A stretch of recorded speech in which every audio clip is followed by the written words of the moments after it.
Come to your neighborhood, though. Go to your neighborhood. We want to see you walk around Queens. Go walk around Queens, man. Young Buck just went live and put 50 Cent on blast, daring him to walk through Queens with zero security after getting clowned with a savage AI meme on his own birthday. What exactly did 50 post that set Buck off like that? And did Buck just spark back up an 18-year feud he was never built to win? Let's get into it. The birthday setup. Around March 14th and 15th, 2026, during Young Buck's 45th birthday weekend, David Darnell Brown, the Nashville OG who once rolled heavy with 50 Cent as a key piece of G-Unit when they had the rap game in a chokehold, was really just out here vibing and staying in his lane. No drama, no tension, nothing. Homie was hosting what he called a rodeo-style birthday bash at his locker room Nashville spot. We're talking horses, cowboy aesthetics, southern energy, the full experience. On top of that, he dropped a bunch of clips on his IG, just smooth, laid-back footage of him riding through his neighborhood on horseback, kicking it with the locals, showing love, connecting with the same people who've been rocking with him forever. No sneak disses, no subs, no tension, just a grown man celebrating life with his day ones. Cups. What's up, OG? What's up? Yes, sir.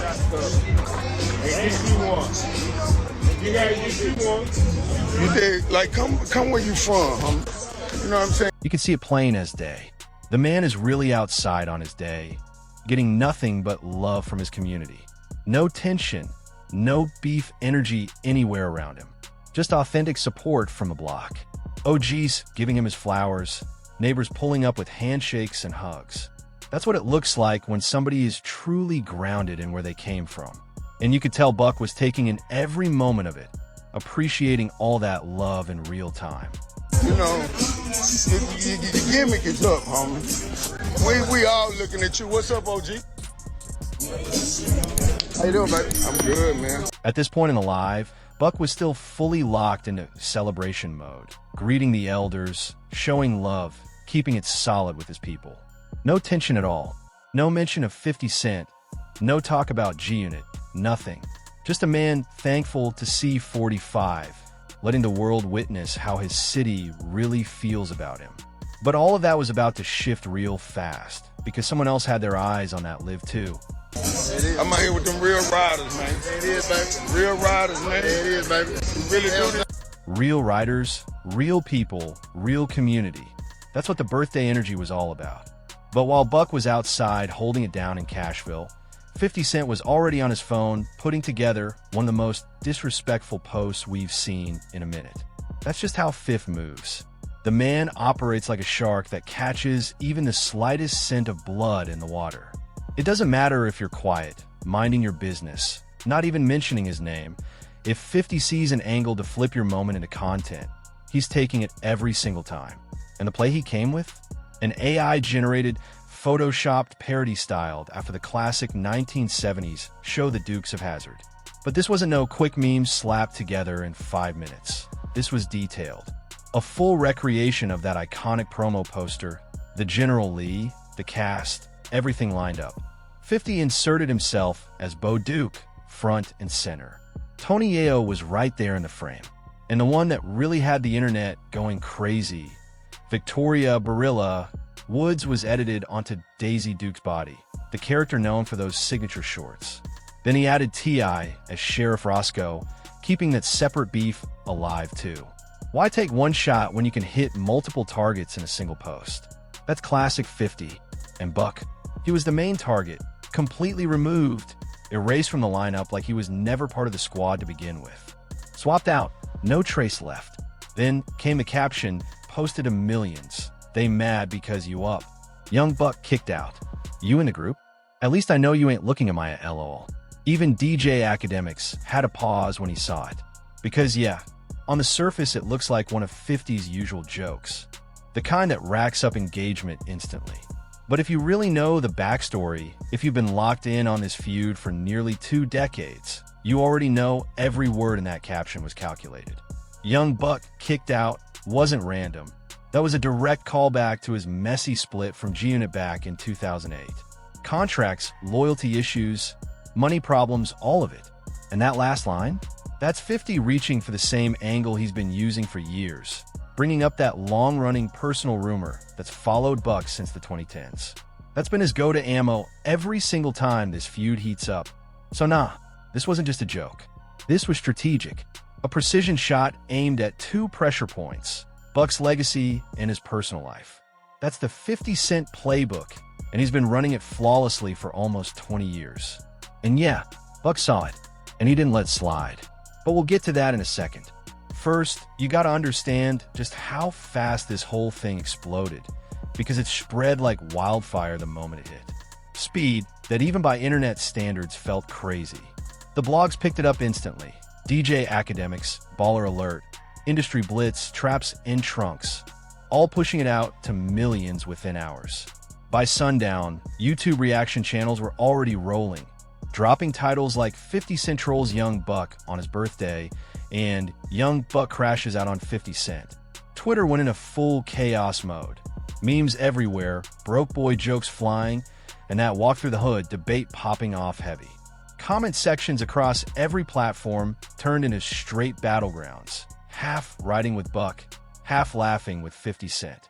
Even Barilla popped in, looking completely unbothered, low-key enjoying the spotlight.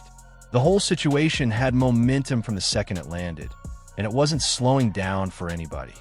And just like that, with one perfectly timed IG post, 50 Cent flipped a man's 45th birthday, a moment that should have been all about Buck and his people, into the opening shot of yet another chapter in one of hip-hop's most lopsided, long-running beefs.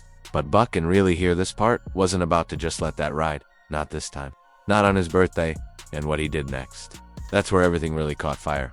Here's what people keep getting twisted about Young Buck. This ain't no soft individual. This ain't somebody who's gonna scroll past that level of disrespect on his born day and act like it's nothing. Nah, not Buck. Not the one from Catonsville. And to give credit where it's due, he didn't fold. He didn't duck.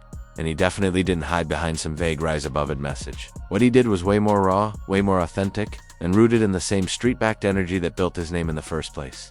Homie grabbed his phone, jumped on IG Live, and went straight to the trenches. Not a studio setup, not some luxury, backdrop right in the middle of his Nashville block. It's surrounded by OGs in the same neighborhood, faces that have been rocking with him since day one. Buck was really outside, walking through the streets, greeting people by name, pulling up to Ed's fish spot like it's just another regular day. No security, no handlers, no buffer, just him and his community, and from that exact position, he started talking, making it clear off rip he's been seeing everything. Every post, every meme, every jab 50 Cent has been thrown, he'd been holding it in, letting it slide, until now. That birthday post. That was the final straw. What Buck was really calling out is something a lot of people in the culture have been quietly noticing. That 50's whole machine right now runs off narrative control. Memes, jokes, viral moments, shaping perception without even dropping music. It's calculated. It's strategic. And Buck basically said, enough is enough. Internet warfare instead of anything with real substance. And Buck was basically saying, it plain the act is wearing thin. People are starting to catch on, and it's only a matter of time before everybody else sees it too. Then he took it a step further, throwing a direct shot at 50 Cent's situation with T.I., pointing out how things had already spilled over with family getting involved online. Buck's message was simple. You've got real-life issues on your plate right now, situations that need grown men attention, and instead you're on Instagram making AI jokes about me on my birthday. Where's the focus at? He doubled down, making it clear that all the trolling and internet antics don't actually lead anywhere in real life. That energy, keep it online. Keep it in New York. Goes down here in Nashville. It's a different type of reality, and Buck was standing on that, and saying the tough talk don't hit the same when you're face to face with people who really know you. That's when he dropped the line that lit everything up. The challenge that flipped the entire tone of the situation. He told 50 to go walk through Queens. No security. Just step outside and show what it really looks like. That moment shifted everything. Up until then, 50 Cent had been controlling the narrative from behind a screen, throwing shots from a distance. But Buck was outside, on solid ground, surrounded by his people, making it about something real. And yeah, people started debating whether that challenge was even realistic given 50's level of fame. But that wasn't the point. The point was principle. Buck was showing what it looks like to be genuinely embraced by your community. No filters, no barriers. And he was asking a simple question. Can you say the same? Then Buck closed it out with a line that carried real weight, making it clear he's no longer tied to 50 in any way. No contract, no debt, nothing owed. That chapter is finished, and whatever leverage 50 once had, Gone. Completely dot. But if Buck thought that going live like that was going to slow 50 Cent down, he misread the play. Because within hours, 50 flipped it right back. He reposted Buck's own footage and added a caption, engineered to hit just as hard, turning Buck's message on its head and reframing the whole situation. Suddenly, what Buck was presenting as loyalty and respect got spun into something else entirely, and that's what made it so effective. Buck was saying, "I'm outside because I'm loved." 50 twisted it into, "You're outside because that's all you've got."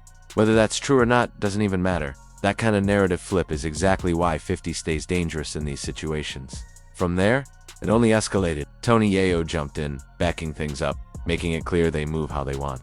And once the blogs like XXL Magazine and Hot 97 started amplifying it, the whole thing went even bigger, turning a birthday moment into a full-blown viral war, playing out in real time.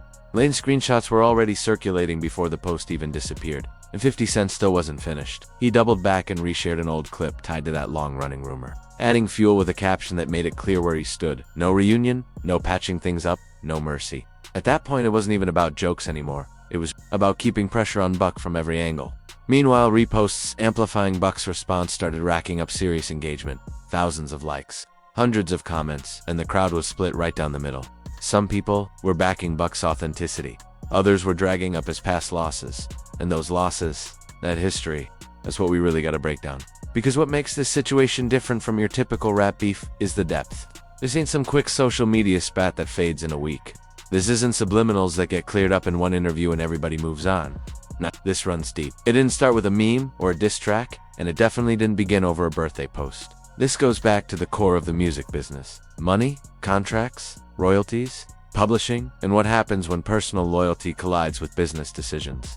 Young Buck came up with Guillonets around 2002-2003, and by 2004 he dropped Straight Outta Cashville, a project that went platinum and helped put Nashville on the hip-hop map. But behind the scenes, cracks were already forming. Things really started to shift when 50 Cent and Shaw Money XL, the architect behind the movement, fell out over money. And Buck? He was close with Shaw, not industry close, real life close. So when 50 told the whole camp to cut ties with Shaw Money, Buck got stuck in a no-win situation. Choose loyalty to someone he saw as family, or fall in line with the man who gave him his biggest opportunity. Either way, there were consequences. And Buck didn't even fully grasp how serious that fallout was. He just knew he wasn't about to turn his back on someone he considered a brother. That decision set everything in motion. From there, the distance became obvious. While Lloyd Banks, Tony, Yayo, and 50 were still moving together, Buck started getting left out. Shows, appearances, he was on the outside looking in. He ended up pushing Buck to war largely on his own, and that separation started to wear on him. Then the media caught on. Questions started flying about what was really going on inside Junette. And instead of covering it up like before, Buck told the truth, admitting he hadn't seen publishing money, saying most of his income was coming from shows. That moment hit 50 Cent the wrong way. In his eyes, you don't air internal issues publicly, no matter what's happening behind closed doors. From that point forward, the relationship was done. April 7th, 2008. 50 goes on Hot 97 and makes it official. Young Buck is out of Ganunet. No warning, no sit down, no resolution. Then came another moment that added fuel to everything. A legal issue led to Buck doing time briefly. And as soon as that hit the internet, 50 Cent was back online reacting to it. Keeping the same energy, same tone, same pressure he's maintained this entire time. And that's really the pattern here.